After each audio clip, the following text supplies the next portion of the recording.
नंदी के किस कान में बोलने से होती है मनोकामना पूरी। नमस्कार दोस्तों, आज की वीडियो में हम जानेंगे कि नंदी के लेफ्ट या राइट किस कान में बोलने से इच्छा पूरी होती है।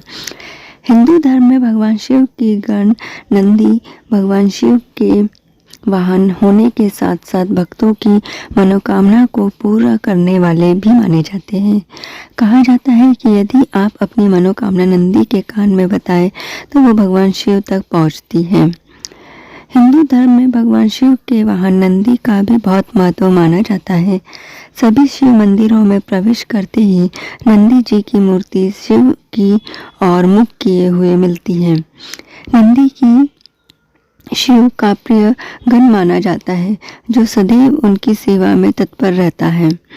मान्यता है कि नंदी जी भगवान शिव के द्वारपाल के सेवक के रूप में भगवान शिव के सेवा करते हैं। यह भी मान्यता है कि नंदी के कान में अपनी मनोकामना कहने से वह सीधे भगवान शिव तक पहुंचती है। भगवान शिव नंदी के प्रति अत्यंत प्रेम रखते हैं और उनकी हर बात सुनते हैं, इसलिए नंदी की पूजा का विशेष महत्व माना जाता है। नंदी को लेकर मान्यता है कि भगवान शिव ने उन्हें वरदान दिया था कि जो कोई भी मनुष्य उनके कान में अपनी मनोकामना कहेगा, उसकी मनोकामना भगवान शिव तक जरूर पहुंचेगी और पूरी होगी। इस बात का वर्णन ग्रंथों में भी किया गया है। पौराणिक ग्रंथों के अनुसार भगवान शिव ज़्यादातर समय ध्यान में लीन ही रहते थे। भगवान शिव के ध्यान में किसी भी तरह की बाधा न पड़े, इसके लिए उनके गण नंदी जी हमेशा भगवान शिव के पहरेदार बनकर उनकी सेवा किया करते थे। भगवान शिव की तपस्या के दौरान जो कोई भी उनसे मिलने आता था, तब वो नंदी के कानों में धीरे से अपनी बात या मनोकामना बोलकर चला जाता था। भक्तों को नंदी जी की कान में बोली हुई बात सीधे भगवान शिव तक पहुंच जाती थी और भगवान शिव उसे पूरा करते थे।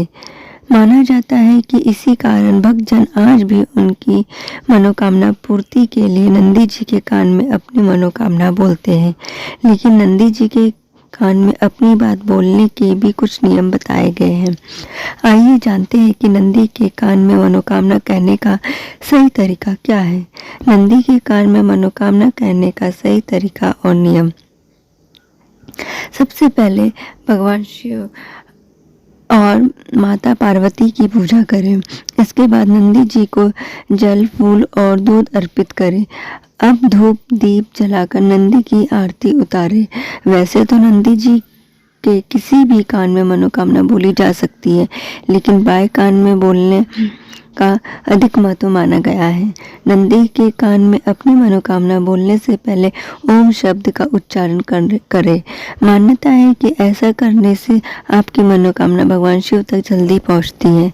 नंदी के कान में अपनी मनोकामना कहते समय इस बात का ध्यान रखना चाहिए कि जो कुछ भी आप नंदी जी के कान में बोले जा रहे हैं, उसको कोई दूसरा व्यक्ति ना सुन पाए, इसलिए अपनी मनोकामना को बहुत धीरे से बोलना चाहिए। अपनी मनोकामना कहते समय अपने होठों को अपने दोनों हाथों से छुपा लेना चाहिए, ताकि कोई दूसरा व्यक्ति आपकी मनोकामना कहते हुए देख ना सके। किसी को नुकसान पहुंचाना या गलत काम करने की इच्छा न रखें और नंदी के कानों में कभी भी किसी दूसरे की बुराई ना करें। मनोकामना बोलने के बाद नंदी महाराज हमारी मनोकामना पूरी करो जरूर बोले। एक बार में एक ही मनोकामना कहे, लालच में आकर कई मनोकामना एक ही समय ना कहें। धन्यवाद। आपको यह हमारा वीडियो कैसा लगे हमें कमेंट करके अवश्य बताएं और हमारे चैनल को सब्सक्राइब भी अवश्य कर ले।